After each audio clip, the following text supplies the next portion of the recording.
নবী সাল্লাল্লাহু আলাইহি ওয়াসাল্লাম বলছেন, আমাদের নবী বলছেন, আমার উম্মতের একটা অংশ, সবাই না, আমার উম্মতের একটা অংশ অবশ্যই জেনাকে হালাল করে নেবে, অবশ্যই মদকে হালাল করে নেবে, মদ পান করবে কিন্তু মদের নাম অন্য দিবে, এবং তারা গান বাজনা বাদ্যযন্ত্র নর্তকীদেরকে হালাল মনে করে নিবে।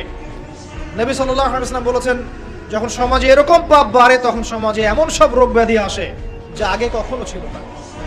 এবং এদের ব্যাপারে নবীজি বলেছেন, একদিন সকালবেলা আল্লাহ পাক এদেরকে বানর এবং শুয়োর বানিয়ে দিবেন। কিয়ামতের আগে এই ঘটনাও ঘটবে, বিকৃত হবে, ভূমিধস, ভূমিকম্প, ভূমিধস এবং আকৃতির বিকৃতি, এগুলো আযাব আসবে আল্লাহর কাছে, আল্লাহর পক্ষ থেকে। এই জেনা, এই ব্যভিচার, এই পরকীয়া, নোংরামি, অশ্লীলতা, ঘরে ঘরে বয়ফ্রেন্ড গার্লফ্রেন্ড কালচার, কেউ মনে করে না যে এগুলো হারাম, কেউ মনে করে না যে আমার এই যে সহপাঠী আমার গায়রে মাহরাম। এই গায়রে মাহরাম শব্দটাই নাই। কাজিন, চাচাতো বোন, মামাতো বোন, খালাতো বোন, এই যে কাজিন, এরা জেনা করছে। কি দেখা বাকি রেখেছি এই যুগে আমরা? এই যুগে আমরা দেখছি যে নিজের মেয়ের সাথে পিতার শারীরিক সম্পর্ক। পেপার পত্রিকা পড়েন, একটু অনলাইন ঘাটেন, দেখেন কোন যুগে আছেন আপনি। সমাজে ন্যায় অন্যায় হক বাতিলের মানদণ্ডই উল্টে যাবে। মানুষ ন্যায়কে অন্যায় মনে করবে, অন্যায়গুলোকে ন্যায় মনে করবে। কোনো মানদণ্ড নাই, কোনো মানদণ্ড নেই। আমাদের শহরের এই অবস্থা, শান্তিতে কিভাবে ঘুমাবেন আপনি? নিশ্চিত থাকবেন কিভাবে? কখন যে আল্লাহর গজব চলে আসে। কোরআনে একটা আয়াত আছে, যখন আল্লাহ পাকের গজব আসবে তখন শুধু জালেমদের উপর খাস করে আসবে না। আলেমদেরকে জিজ্ঞাসা করে, আলেম ওলামাদেরকে জিজ্ঞাসা করে, যখন আল্লাহর গজব আসবে জালেমদের উপরে শুধু খাস ভাবে আসবে না, সবার উপরে আসবে। আমি খুব ভালো মানুষ, ওয়াজ করছি, নসিহত করছি, পার পেয়ে যাবে এমন ভাবার সুযোগই নাই। আপনাকে আপনার সাধ্য মতো অন্যায়ের প্রতিবাদ করার চেষ্টা করতে হবে। লাতা'মুরুন্না বিল মা'রুফ, নবীজি বলছেন, অবশ্যই তোমরা সৎ কাজের আদেশ করো। ওয়ালা তানহাউন্না আনিল মুনকার, অবশ্যই অসৎ কাজে নিষেধ করো। আও লা ইউশিকান্নাল্লাহু আন ইয়াবআসা আলাইকুম ইকাবাম মিন, অন্যথায় আমি আশঙ্কা করি তোমাদের উপর আল্লাহর পক্ষ থেকে বিশাল গজব আসবে। সুম্মা তাদউনাহু, এরপর তোমরা সবাই আল্লাহর কাছে দোয়া করবে, আল্লাহ গজব সরিয়ে দাও, সরিয়ে দাও। লা ইউস্তাজাবু দুআকুম, তোমাদের দোয়া কবুল করা হবে না। এখানে ওই শাস্তিটা না বলে সামনে যেতে পারছি না।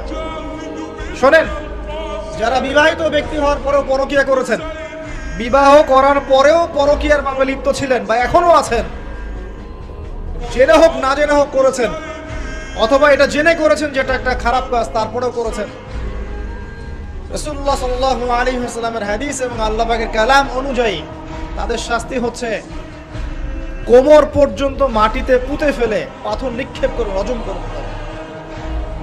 ইসলামিক যদি কোনো রাষ্ট্র থাকতো, এটা যদি হতো, বা এটা যদি ইমামুল মাহদির যুগ হতো বা ওমর রাদিয়াল্লাহু আনহুর যুগ হতো, তাহলে এই শাস্তির বাইরে আপনি চলতে পারতেন না, যদি এটা প্রমাণ হতো। এই শাস্তি যদি দুনিয়াতে কার্যকর নাও হয়, আপনি যদি তওবা না করে মারা যান, তাহলে কিয়ামতের মাঠে এই শাস্তি ভোগ করবেন। অতএব বিয়েটাকে সহজ করেন, জেনাটাকে বন্ধ করেন, পরকীয়ার রাস্তা বন্ধ করেন। এগুলো শাস্তি দুনিয়াতে না পেলেও পরকালে পেতে হবে। কিন্তু রাসূলুল্লাহ সাল্লাল্লাহু আলাইহি ওয়াসাল্লাম মেরাজের রাতে গিয়ে দেখে এসেছেন যে একটা চুলা দেখেছেন, চুলা, তন্দুর চুলার মতো, নিচের দিকটা ফাঁপা, উপরের দিকটা সরু, আগুন জ্বলছে দাউ দাউ করে, এক শ্রেণীর মানুষকে পোড়ানো হচ্ছে। আগুন যখন ফ্লো বাড়ছে, মানুষ উপরে আসছে, ফ্লো কমছে নিচে নামছে। রাসূলুল্লাহ সাল্লাল্লাহু আলাইহি ওয়াসাল্লাম জিজ্ঞাসা করলেন, ইয়া জিবরিল, এরা কারা? জিবরাইল আলাইহিস সালাম বলছে, এরা আপনার উম্মতের সেই সব ব্যক্তি যারা জিনার পাপে লিপ্ত ছিল, এবং তাদের এই আযাব থেকে এত দুর্গন্ধ বের হচ্ছে কল্পনা করতে পারবেন না। আরেক শ্রেণীর লোককে দেখেছেন, সামনে এই যে ভালো গোশত, পাশে খারাপ পচা গোশত, বসে বসে পচা গোশত খাচ্ছে, ভালো গোশত খাচ্ছে। শাস্তি হচ্ছে কবরে, বারজাখের জগতে। নবী জিজ্ঞাসা করছেন, এরা কারা? জিবরাইল আলাইহিস সালাম বলছে, এরা হচ্ছে আপনার মতো সেই সব ব্যক্তি যাদের ঘরে পবিত্র স্বামী ছিল, পবিত্র স্ত্রী ছিল, তাদের সাথে সন্তুষ্ট না থেকে তারা পরকীয়া করেছে। আল্লাহ পাক আমাদের শহরটাকে হেফাজত করবে। এখানে একটাই সলিউশন, ইসলামিক অনুশাসন, আদারওয়াইজ অন্য কোনো সলিউশন নাই। কতক্ষণ ভালো থাকবেন আপনি? চতুর্দিক থেকে আপনাকে জেনায় উদ্বুদ্ধ করা হচ্ছে। আপনি অনলাইনে ঢোকেন, এই যে ফোনটা নেন, ফেসবুকে ঢোকেন, ইউটিউবে ঢোকেন, খালি জেনা আছে।